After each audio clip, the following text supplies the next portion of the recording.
Good afternoon. This is the first segment of the Core View Women's Roundtable. I'm Bianca Page, and I wanted to share with the audience the two women in my life that have been constant resources of wisdom for me when it comes to all things women.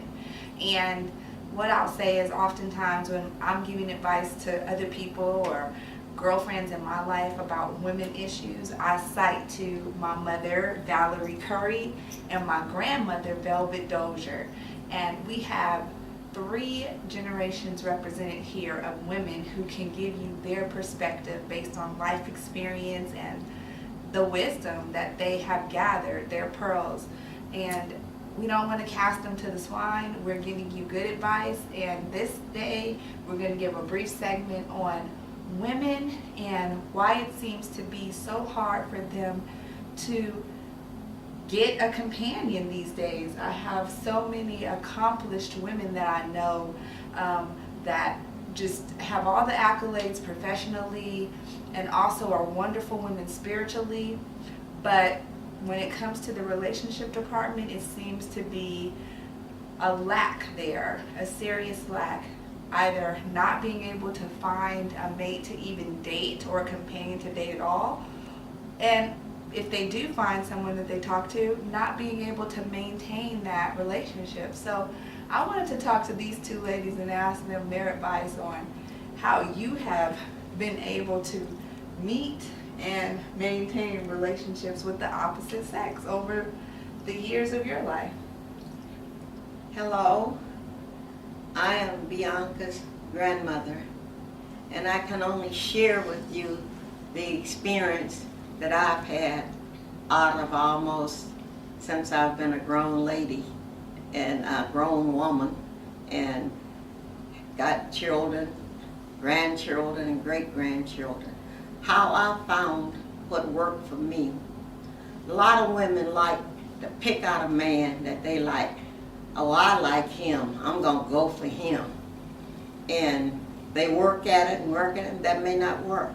But me, I never pick out a man that I like.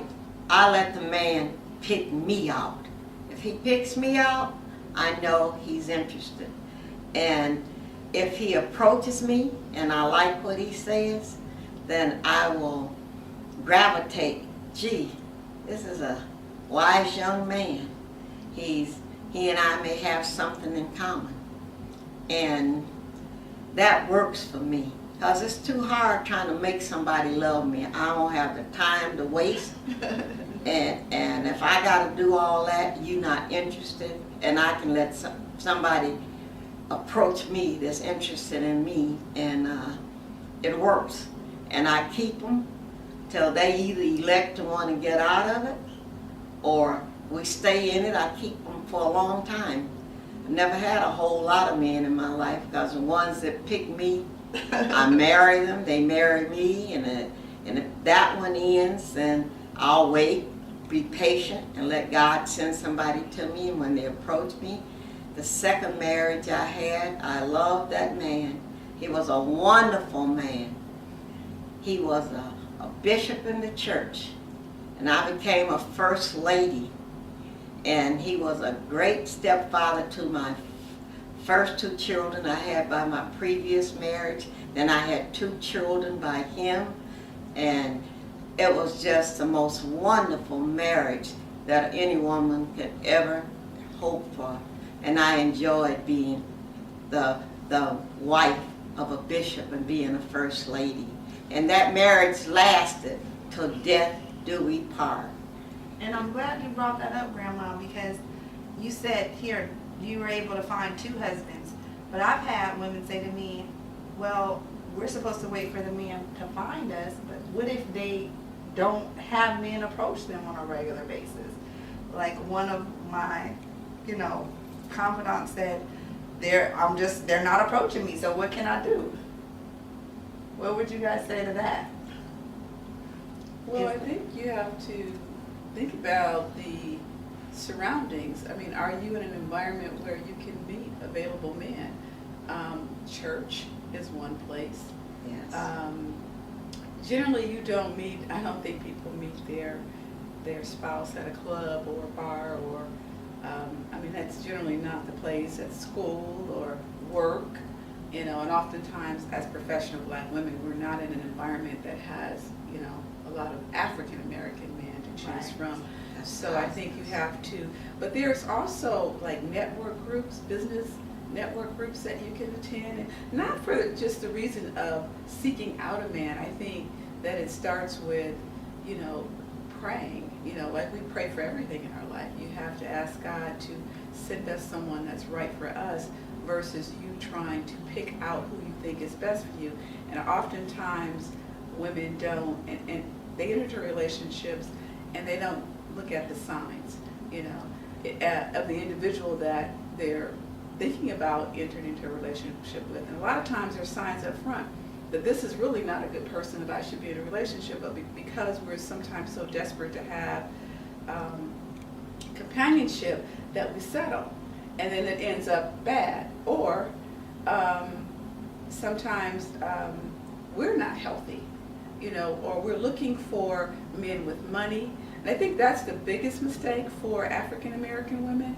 They tend to feel they have all of these standards, and they want them to have education, lots of money, settle. All of these things are on their checklist, which is it's okay to have, but sometimes you pass up the diamond in the rough because you're looking for all of these things that are not realistic.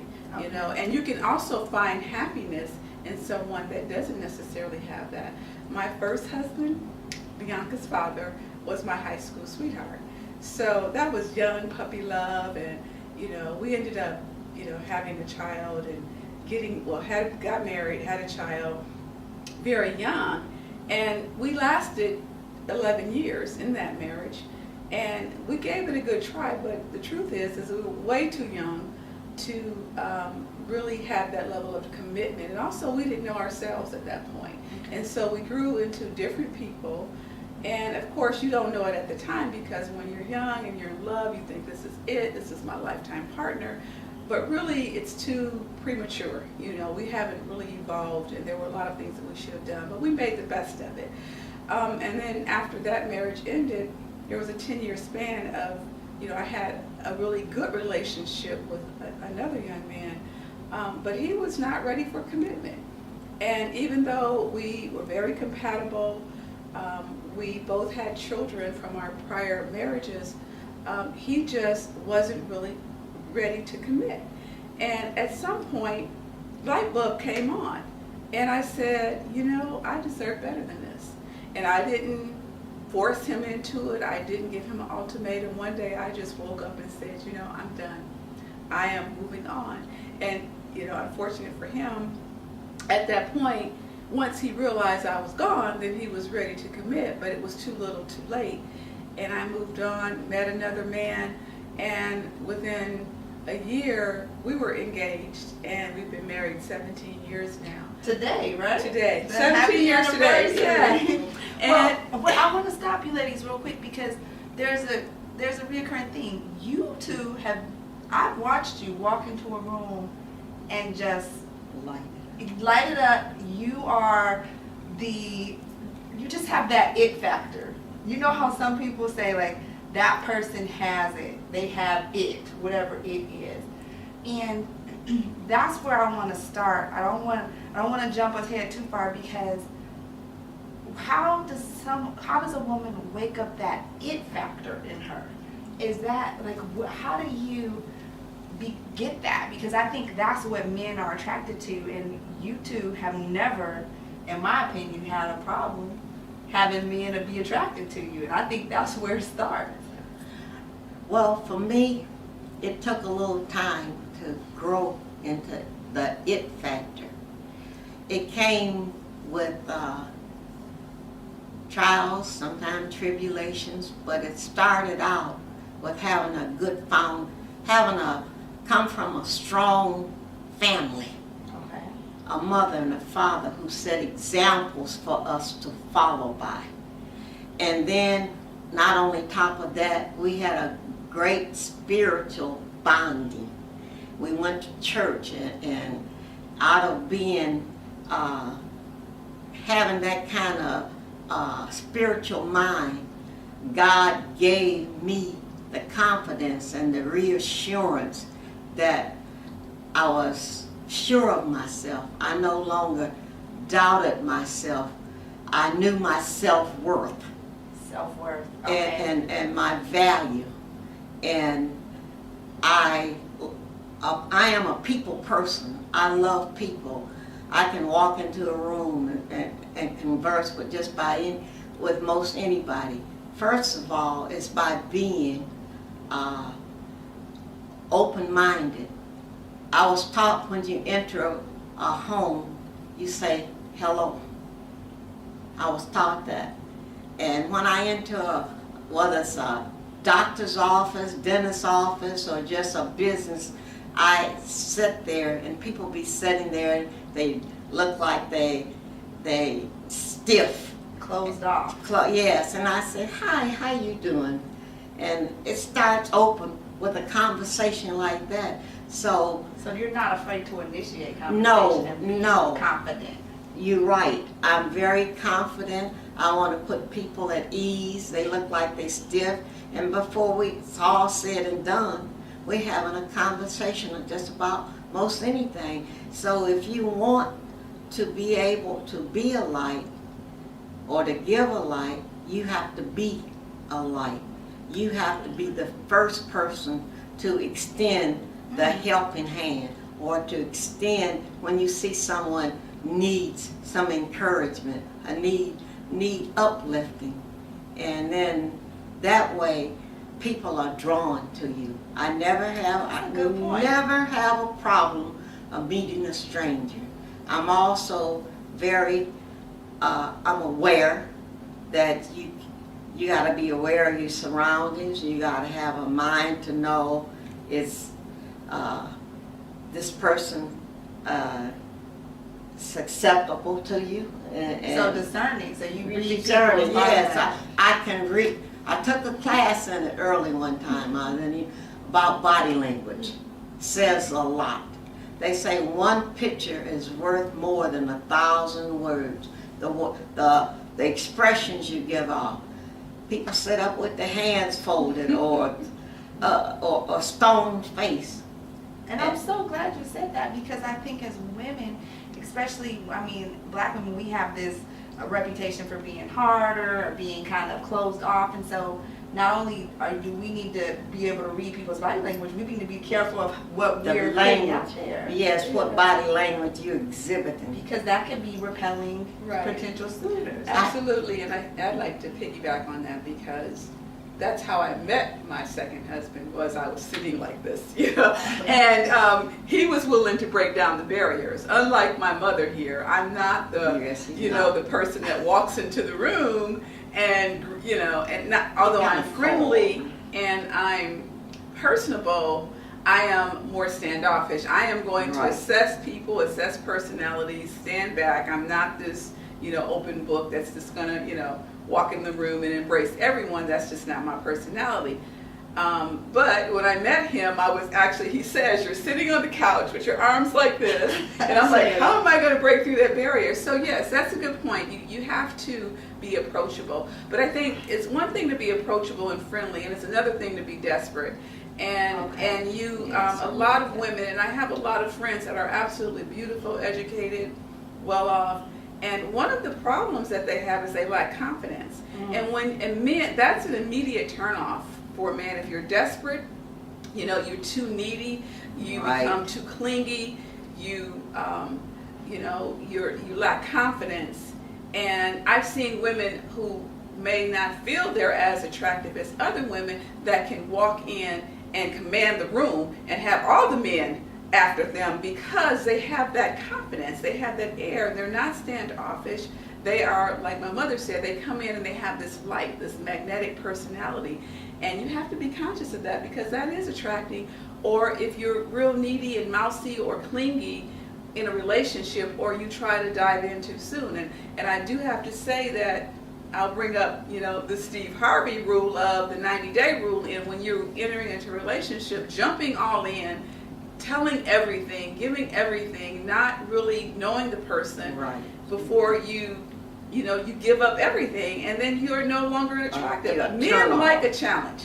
Understand Okay. that. Men like the hunt, and they don't want to capture it too soon. They don't want to, because then you're no longer of interest to them. They're ready, they've gotten it, and they're moving on. So there is, something that you have to do as a woman when you get into a relationship, to not give everything, but give enough to show interest. I mean, you can't, act like you're not interested at all, because then that could be a turn off in itself. But just open up the door a little bit. You don't have to invite them completely into your life when you first meet them, until you figure out if this really is a person that I want a part of my life. So if I could sum up what you ladies are talking about with that it factor, it sounds like confidence and knowing your self-worth Right. is something that is stated before you even open your mouth. But on the same point, Mom, it sounds like if you do have a tendency to be desperate or clingy, like that can, or mousy, it can be seen from the outside. Right. Oh, absolutely. You give that off. And one other point I'd like to make is sometimes as African American women, we come across too strong. We come across as know-it-all and very, demanding and controlling. That is in itself, to the other extreme, and that's a turn off. Women that excessively talk, men are turned off by that. They want you to, sometimes as African American women, we have to stand down in a relationship. It's okay not to, what I want to say, you don't have to win every battle. You can stand down sometime. Let a man feel like he's a man without compromising yourself completely. And I think that's where we fall short, because a lot of us are, we've come from strong black women, from families where women are head of household, and even for the 10-year span when I wasn't married, I was playing mother, father. So I had to, once I got into a relationship, learn to stand down, not make all the decisions, not feel like I had to control everything. And I still work on that because of my habit of wanting to run everything my way. But as a black woman, you have to learn to stand down. Not just a black woman, but any woman. But we have more of a tendency to be aggressive and strong and outspoken. And you hear about it a lot, and it's the truth, because I am. But I realize in a relationship, there is compromise. And if you want to have harmony in a relationship, if you want to maintain a relationship, you can't control it. You have to allow your partner to have a voice. I also agree with my daughter. It depends on the nature of, if it's a man, if he's, some of them can be very demanding, and it's their way or no way. And we have to learn, if you got that kind of husband or a friend that's always got to be right all the time, sometimes we have to pick our battles. We have to see, is this really worth fighting for? Or let it go. Sometimes we lose some, we win some, for the nature of the relationship. And like my daughter said, my mother was a very strong woman, and my father also was very strong. But she taught us how to stand back. We can suggest things or introduce things to them and let them think about, is this a good idea, or let them make the idea that it came from them. Okay. And then when and it's also letting them be the head of the house. And this day and time, it's very hard, like my daughter said, because sometimes you got two heads in a house. Man and a woman is very strong. Both of them are very dominant, and they have to learn when to fold and when to hold or when to let go, and it's not worth fighting over. At the end of the day, you want to go to bed not angry, mad at one another, but go to bed with peace and love and kindness with one another. And then you have to learn that strategy of, do I want to be right all the time, or do I want to have peace? Do I want to have peace and my husband loved me, or the husband wanting to love the wife. It's a give and take, but most of the time we got to stand back a little bit and let the husband be the head of the house. And then, like my daughter said, never did finish my say. I was married 3 times. Once the husband decided to walk away, but I had to regroup. Then I married the second time. That was the most beautiful marriage in my life for me and my 2 children. Then I had 2 more. And then my husband died. Then I waited a while. Then I married a 3rd time. And that was really a really trying time for me, my 3rd husband. He was very hard-hearted. He loved me, but he just wanted to be the head. He was strong-headed. And I almost was going to walk away from that marriage and get a divorce. And I sent him packing. I made him leave. And when he got tired of being alone, he got into the church and found Christ, as they call it, found God in the church. And he kept calling and coming back to me, showing me that, hey, I made a change, and I was willing to give him a chance. And out of giving him the chance, he made me one of the best husbands, because he was the man that everybody went to in the church. He could get any price, any deal for anything, and they thought the world of him and the world of me. And we stayed married till death do we part. And so there's a lot of experience here, and you guys will be hearing more from us. This is the first of many segments. Before I close out this video on the it factor, is there anything else you want to say to young women out there, young women, mature women, older women who still desire companionship? Are there any closing thoughts? I don't know if you had brought this up before. Why was it so hard for black women to find a mate or boyfriend? Did you ask that? Yes. And in women in general, it doesn't just have to be I can share my thoughts on that. There's quite a few wow factors and why. Number one, you got to consider the drug addicts, the people, the ones that are in prison, incarcerated, the ones that are dead.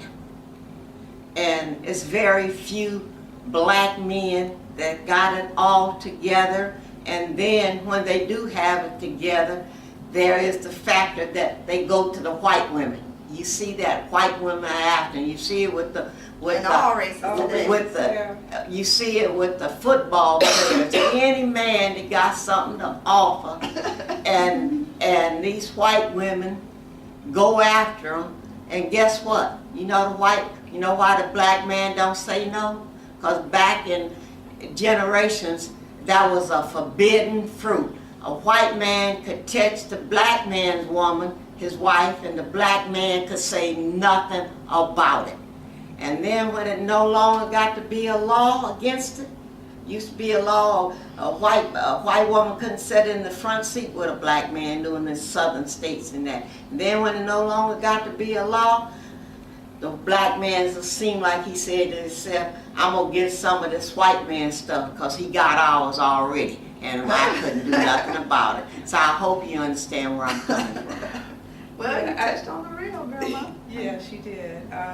I'd like to circle back to a point that I was trying to make in terms of the standards, perhaps lowering our standards and looking for, as they say, look at the heart of the man instead of just the pocket. Well, when I met my husband, I don't know that he didn't make as much as I did, but I didn't allow that to turn me off, because what I saw was the heart of the man. And in that, I was able to help him to evolve. He ended up doing an apprenticeship for 4 years and getting a large raise on his job, which he had been on for already like 20 years, and now 30 years, and on his way for retirement. And I know other women that were able to see past just a paycheck, and they have wonderful marriages and wonderful husbands. and these men have turned into great providers because the tables turned at some point. You know, a lot of us as African American women have greater opportunities for employment and higher salaries than some of our men, and so we tend to want to have someone on equal status or greater. But you know, if you see past that, again, if you allow God to choose that man and you're able to work with that, you don't know how that marriage or that relationship can be blessed down the road, and you end up with a good man, a great salary, and unbeknownst to us, and a lot of my counterparts that I work with that are not African American men, that are not African American, are also making a lot more than their husbands, and these women are fine with that. They're okay, and they have great husbands. So we need to evaluate or reevaluate our standards now and start looking for the heart of the man, looking for a great relationship first, and then building on the finances. I do get that when finances are down or when the money is bad, love go out the door, and that's true. I'm not saying you want to be broke, but don't make money your total focus point. You need to look beyond that, and then it can also evolve into something much greater later financially as well. And I just want to thank you too for sharing and opening up. We have a representation, like I said, of 3 generations here. I'm in my first marriage. I married later in life, 4 years ago almost, at the age of 36. And so I waited and had to kiss a lot of frogs. And I'm so glad it was worth the wait. We'll get into our story and that later in later segments, but that it factor for me has been being confident, being self-assured. I realized that the more I worked on me and the more I evolved internally, spiritually, into the person that I wanted to be, I attracted that type of person as well. When I was broken, I attracted broken men. When I was not confident, I attracted men that weren't confident. So we'll get into that as well, but remember what they said here: confidence, knowing your worth, evaluating your standards, and really being able to see past these checklists that we have that may not be working. If it hasn't worked to this point, maybe you need to reevaluate that as well.